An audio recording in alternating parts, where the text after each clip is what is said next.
السلام عليكم حبايبي، يا رب تكونوا طيبين ومن ربنا قريبين. نبدأ بالصلاة على الحبيب. النهاردة هنعمل بقى شوية بليلة في السقعة اللي احنا فيها دي. تدفي لزوم الشتاء والسقعة. طبعا ده نقعاها بقالي كتير، يعني نقعاها من بالليل لغاية الصبح. وهنحط مية تغلي على النار ونحط فيها البليلة بتاعتنا.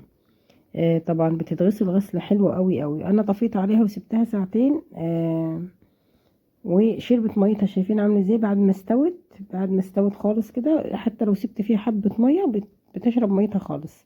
معانا معلقتين كبار كده زبده حلوين.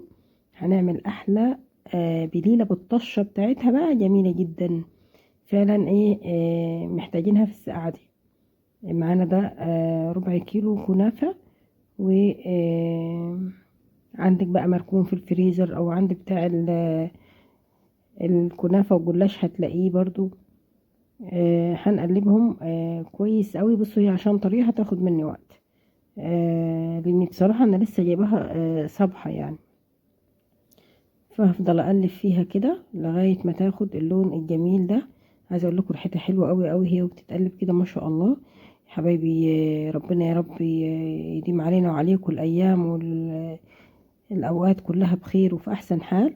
شايفين اللون بقى جميل ازاي؟ انا ههدي عليها النار على الاخر كده، وهفضل اقلب فيها وحاطه اللبن الناحيه التانية على النار. طبعا بيغلي.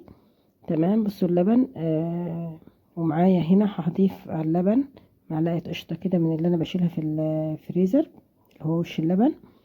وهنحط السكر كمان. السكر ده حسب الرغبه.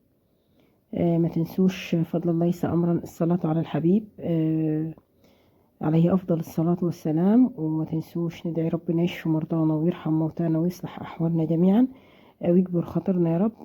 ادعوا كتير قوي قوي الأيام المفترجة الجميلة دي. إن شاء الله ربنا يستجاب مننا جميعا يا رب. حطيت هنا اللبن بعد ما حطيت له القشطة والسكر. مفيش قشطة مش مشكلة، هو اللبن مغلي أصلا في وش يعني.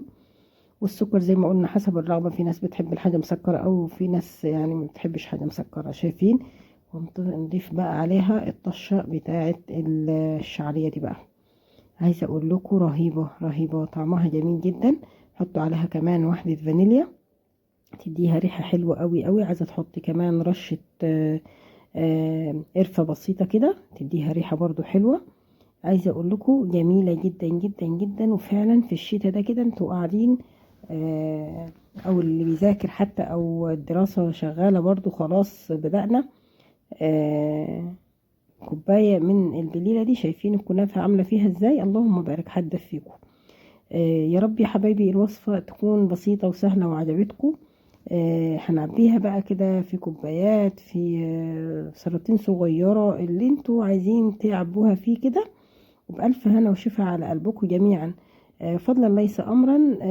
دوسوا على اللايك. انتوا بتتفرجوا القناة مش هتكبر إلا بيكم وبدعمكم حبايبي. ربنا يسعد قلبكم ويجعل الأيام كلها خير وسعادة وهنا وراحة بال عليكم وعلينا يا رب وعلى الأمة كلها. وشكرا ليكم يا حبايبي ولمتابعتكم، والسلام عليكم ورحمة الله وبركاته.